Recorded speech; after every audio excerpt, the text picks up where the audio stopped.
Hello and welcome back everyone, it's Helen Godden here and we are up to block number 6 of our Flower Power number 2 Quilt-a-long. But this time it's the Carnation. Friend of mine, this is her favourite flower, the little delicate petals here and the way the little bud comes out. I love these little extra bits that come up on the Carnation. As always, I have traced my design using my light box or my window, and I have sandwiched the piece up, and I've already done the outlining. Okay, I've already stitched in there with my black to secure the whole thing so I don't need pins, and the whole piece is ready for me to have some fun. So as with the other blocks, I am going to do my horizontal through the triangular section of the block.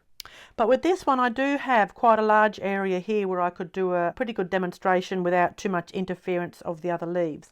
So up in this area, I'm going to show you a design I call road maps. So with road maps, as the name implies, I need to create a map for me to follow so that all my pre-thinking is done. A bit like using a GPS machine where you tell it where you want to finish, but it works out the path to get there. So there's less thinking for us to do, okay? So by doing this road map first, it takes out the having to think as we go along element. So it's a pretty simple one where we're going to draw curls or, you know, partial spirals and have them join onto each other.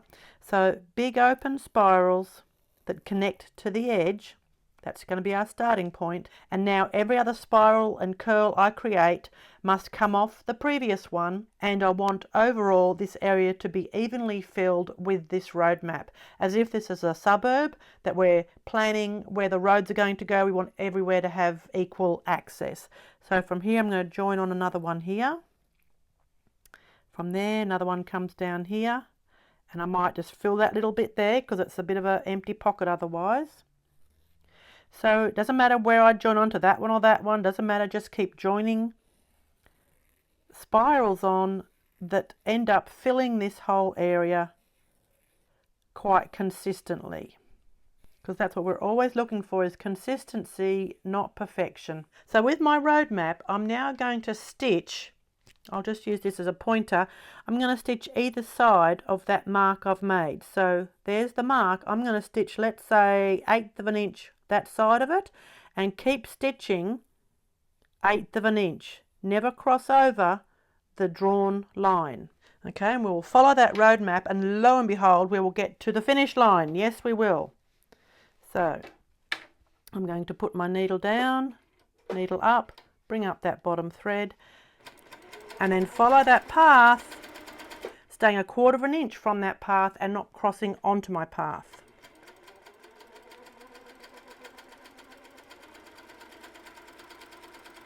Okay, you can see the path there. I'm coming 1/4 of an inch. There's that little bit.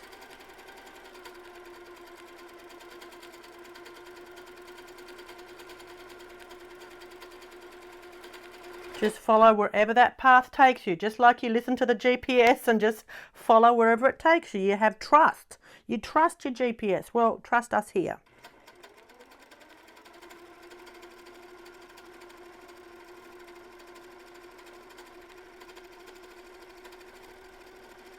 Now it looks very strange, and if you can't see that little line there, it is going to look particularly odd for you, but I can see that mark.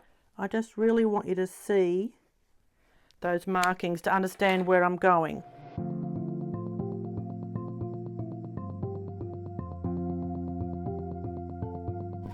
So if about now, if you're panicking and wondering if I'm ever going to be able to get out of this alive, yes, you will. You'll just keep following because that line is continuous. So you'll just be traveling on one side of the line for the whole path and then on the other side. Just like you're in a maze, okay? You go in a maze. If you keep walking and constantly going to your left-hand side, let's say, you will eventually get out of that maze. It's the same theory, folks.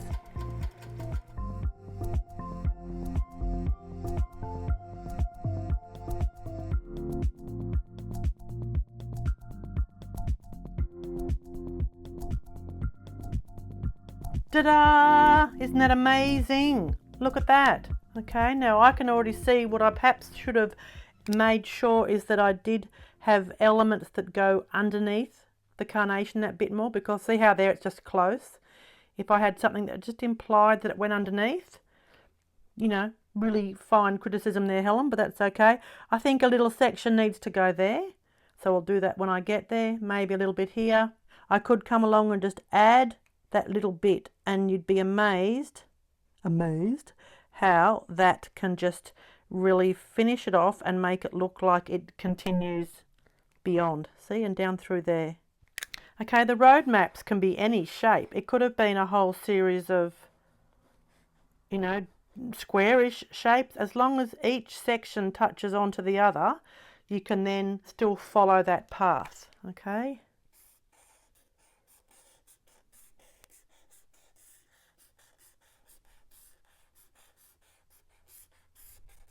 How cool is that? Okay, I love it.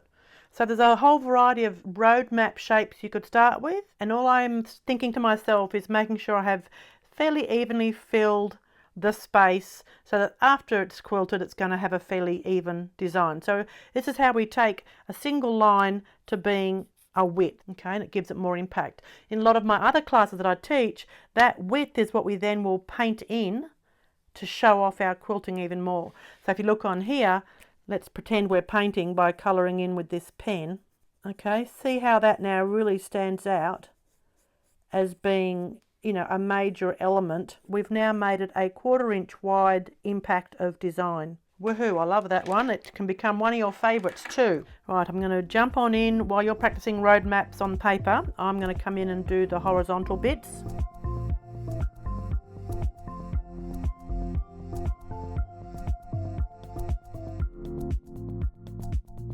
I'm going to start here in the corner, and this design I call build a bridge. So as the name implies, it needs to be built onto something. You can't just start in the middle of an open space like you can with other things. It really needs to be attached to either the edge of an applique or a seam or a border or something to be able to start building your bridge. Okay, so we start with just a little hump and then we repeat it, and that's our bridge we're building.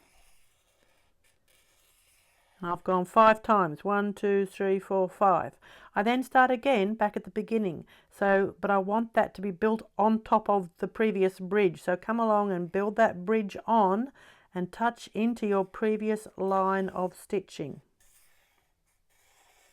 Here, start again, build that little bridge on and continue touching into that previous line of stitching.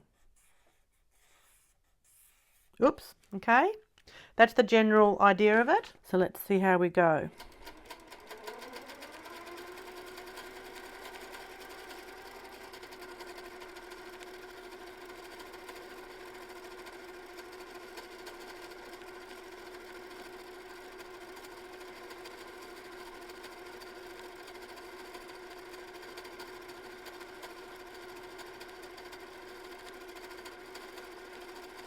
Bit of a trick getting around the stems there. What you might even want to do is colour those in just a little bit with one of our temporary markers. It just helps me know which is the solid, you know, part of the flower and which is background, because it's all a little bit confusing in there.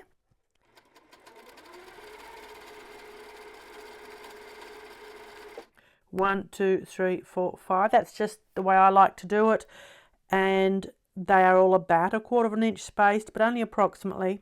But the main thing is by having 5's an odd number, so you'll end up on the other side of something. And now I can start my next build a bridge from a different starting position. So I'm starting again now. 1, 2, 3, 4, 5. Starting again. 1, 2, 3, 4, travel in that ditch. 5. 1, 2, 3, 4, 5. So one of the things that really helps my students understand how this works, that first shape needs to be quite a tight little shape. If you've made that shape, let's just grab that paper again. If you've made that shape a really long, wide shape, it now becomes really hard to build that bridge over it. Okay, if you start off with a fairly tight little shape, it's not so hard to build that bridge and get over it, folks.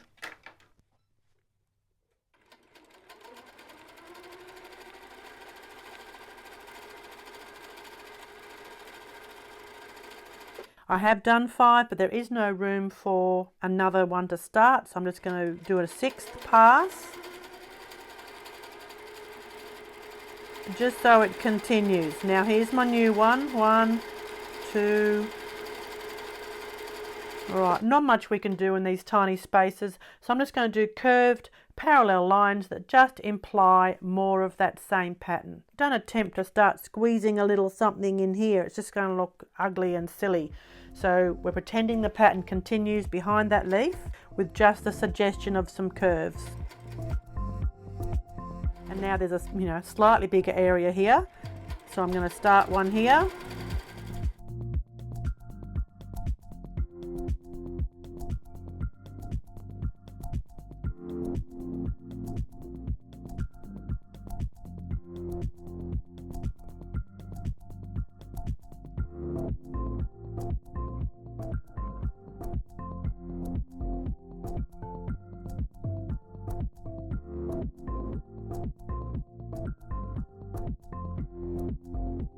As you can see, I just continued and kind of, just faked it as I got towards the end there.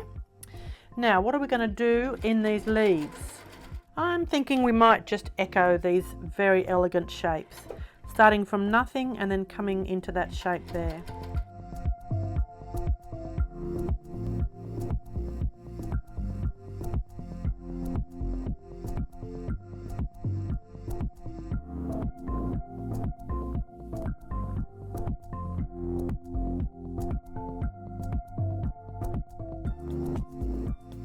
Again, with the base of this one, I think I'm going to do a little swirl in there.